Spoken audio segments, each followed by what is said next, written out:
اچھا احتشام صاحب، ایک سوال ہم اور آپ سے جاننا چاہیں گے. ہم دیکھتے ہیں کہ ایران پر اسرائیل اور امریکہ کی جانب سے حملے کیے جاتے ہیں، لیکن اس کے جواب میں ایران جو ہے وہ جو امریکہ کی تنصیبات ہیں ان کو نشانہ بناتا ہے، جو متحدہ عرب امارات میں ہیں یا سعودی عرب میں ہیں. لیکن ہم یہ بھی دیکھ رہے ہیں کہ اس کے باوجود جو متحدہ عرب امارات ہے، اس کے علاوہ جو سعودی عرب ہے، وہ براہ راست اس جنگ میں شامل نہیں ہو رہے ہیں یا براہ راست اس کا جواب نہیں دے رہے ہیں. اس کے پیچھے آپ کو کیا وجہ نظر آتی ہے؟ دیکھیں شمالہ، اس کی بنیادی وجہ تو یہی کہ وہ ڈائریکٹ کانفلکٹ میں نہیں آنا چاہتے. ان کو پتہ ہے، ویسے تو سب کو پتہ ہے کہ جو اسرائیل کر سکتا ہے، امریکہ کر سکتا ہے، وہ ان کو کرنے کی ضرورت ہی نہیں ہے. لیکن وہ پھر بھی جس کو کہتے ہیں ایک اولیو برانچ آفر کر رہے ہیں جس کی ممالک، یہ ڈائریکٹلی انڈائریکٹلی ان کو میسج دے رہے ہیں کہ بھی دیکھیں، ہمارا آپ کے ساتھ کوئی ڈائریکٹ کانفلکٹ نہیں ہے. اسرائیل کے ساتھ آپ کا جھگڑا ہے، آپ کے ساتھ ان کا آج کا نہیں ہے، پچھلے 45 سال سے جھگڑے چل رہے ہیں. جب سے آپ نے شروع کیا یہ کہنا کہ اسرائیل برمرگ، امریکہ برمرگ اسرائیل، اٹھتے بیٹھتے آپ کہتے ہیں کہ ان کی موت واقع ہوگی، تو آپ کا تو ڈائریکٹ کانفلکٹ ہے، ہمارے ساتھ تو نہیں ہے. ٹھیک ہے احتشام صاحب، آپ ہمارے ساتھ ہی موجود رہیے گا. بریگیڈیئر ریٹائر حارث نواز صاحب نے ہمیں جوائن کیا ہے. سر آپ کا بہت شکریہ ہمیں وقت دینے کے لیے. بتائیے گا، آج ایک بڑی اہم ایک اسٹیک ہولڈرز کے طور پر پاکستان علاقائی سلامتی کے استحکام کے طور پر کام کر رہا ہے. فورم نے کچھ اہم فیصلے بھی کیے ہیں.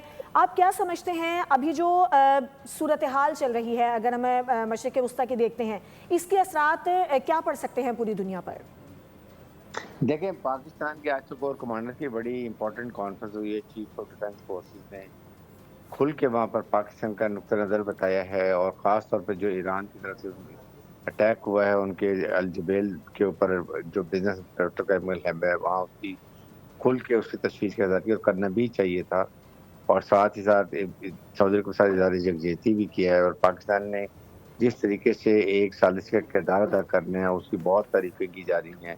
اور اس میں آپ کے سامنے اس وقت جو آج کا دن ڈیڈ لائن آ رہی ہے، جتنی نزدیک آ رہی ہے، اتنا ہی دونوں سائڈز کو چاہیے کہ تحمل کا مظاہرہ کریں. اور ایران سے جو یہ فائر، اس کے اوپر بالکل ایسی کبھی بھی بات نہیں ہونی جس میں اشتعال انگیزی ہو. یہ بہت بڑا دھچکا لگا ہے میرے خیال میں ان مذاکرات کو، جو پیس کے لیے کام کیے جا رہے ہیں، فیلڈ مارشل امید کر رہے ہیں. اور آئی ایکسپیکٹ کہ ایران کے حکومت کو چاہیے کہ معذرت کرے امیڈیٹلی سعودی حکومت کے ساتھ کہ جی ہم نے نہیں فائر کیا، ہم اس کی انکوائری کر رہے ہیں کون اس میں انوالو ہے، اس کو ہم ضرور کلپریٹ کو پکڑیں گے. ریسٹ ایشور اسلام ہمارے سائڈ. اور اس میں دیکھیں، اس کا یہ میں اسٹل فیل کہ it can be from Israel side, کہ اسرائیل کے ایجنٹس بہت زیادہ ایران کے اندر گھوم رہے ہیں، یہ وہاں سے ان کی طرف سے ہو سکتا ہے اٹیک ہوا. یہ کلیریفائی کرنی چاہیے، بجائے اس کے بھام نہیں رہنا چاہیے. اور اس سے بہت بڑا دھچکا لگ سکتا ہے. اور آپ یہ دیکھ لیں کہ سعودی عرب کی حکومت نے بہت تھرو آؤٹ تحمل کا مظاہرہ کیا، ایک دفعہ بھی ریئیکشن نہیں کیا، ایک دفعہ بھی کوئی ایسے آفینسو ایکشن نہیں کیا جس سے ان کے حالات خراب ہوں. کیونکہ دس واٹ اسرائیل وانٹس کہ یہ خلیجی ممالک اور ایران آپس میں جھگڑا کریں اور جس سے اس کو میوچل بینیفٹ ہو. تو آئی تھنک اس ٹرمپ کی اسٹیٹمنٹ بھی آپ کے سامنے بڑی خطرناک آئی ہے، لیکن ساتھ ان کی اسٹیٹمنٹ میں کچھ پازیٹیو چیزیں بھی، انہوں نے اس رجیم کی تعریف بھی کی ہے، ان کا ماڈریٹ ہے، یہ مذاکرات چاہتی ہے، اور میری ہوپ کہ تو یہ سوچ سمجھ کے کریں گے. تو مجھے بہت امید ہے جس طرح فیلڈ مارشل ہمارے کوشش کر رہے ہیں.